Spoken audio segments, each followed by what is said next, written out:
Бұрынлары адамлар вақытты есаплауды табият хадиселері тикарында анықлаған.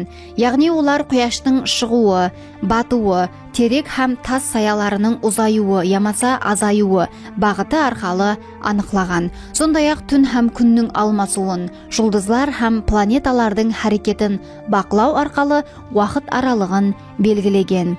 Әйемгі мысырлықлар 12 жұлдыздың көкке көтерілуіне мас түрде түнді 12 уақыт аралығына бөлген.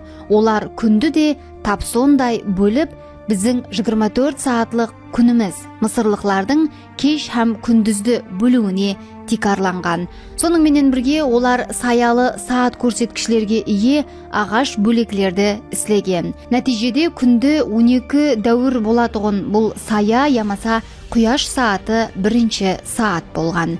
Құяш сааты сундиал. Бұл ең әйемгі уақыт өлшеу әспабы болып, планетамыздың құяш атрапында айлануы нәтижесінде пайда болатығын құяш саясынан пайдаланады. Ол жер үстіндегі тегіз белгілі нәрсеге орнатылған пышақ, таяқ ямаса гномын саясы жәрдемінде уақытты анықлайды.